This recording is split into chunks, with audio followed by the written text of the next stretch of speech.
Just think, there is a family so powerful that emperors bow just to borrow from them. Kings plan their wars according to this family's money.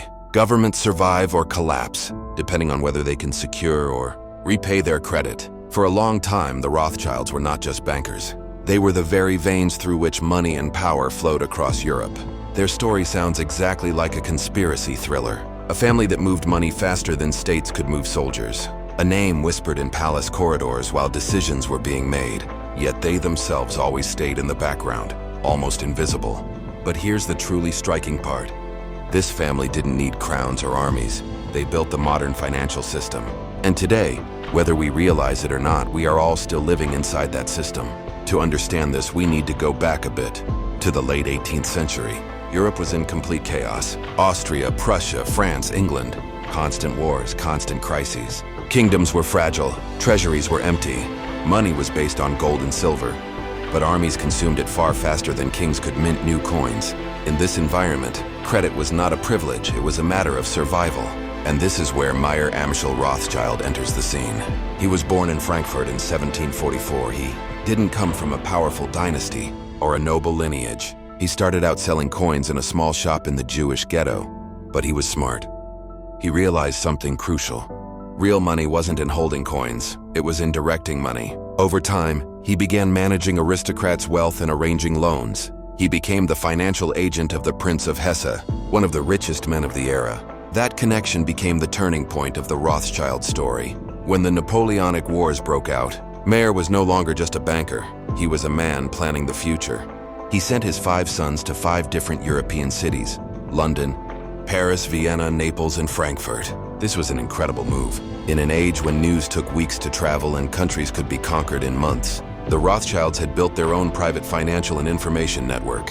If war broke out in one place, money kept flowing somewhere else. Risk was spread. This was a very early version of what we today call a global network. The Napoleonic Wars pushed them to the top. States were desperate.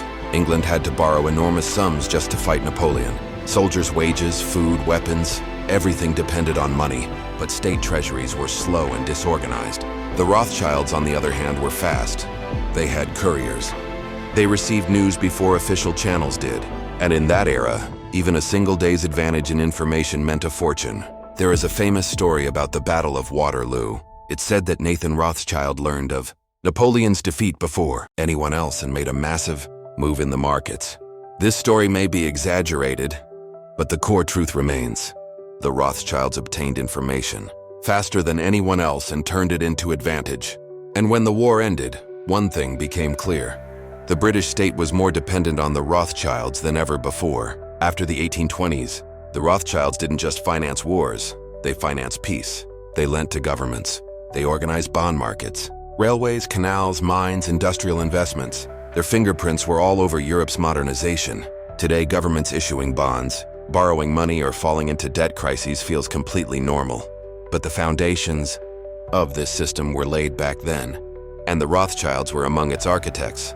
They understood something extremely important. Real power isn't keeping gold in a vault, it's deciding who gets credit, under what conditions, and at what cost. That's why they didn't overthrow kings. They made kings dependent on them. Naturally, this made people uneasy. By the mid-19th century, rumors spread that the Rothschilds rule Europe. Conspiracy theories exploded because people sensed something real. Power was no longer on the throne, it was in the financial markets. But most people missed something important. This story wasn't just about one family's ambition, it was about the birth of a new system.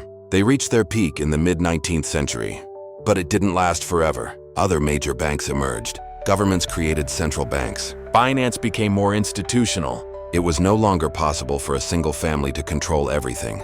The 20th century, however, was total devastation. World wars, economic crises, the Holocaust. The Rothschilds were deeply affected as well. Their assets were seized, their power scattered. Their former influence never fully returned. Today, the Rothschild family still exists. They are still wealthy and still respected. But they are no longer a family that runs the world. Compared to giants like BlackRock, JP Morgan, or Goldman Sachs, their influence is limited. But this is the key point.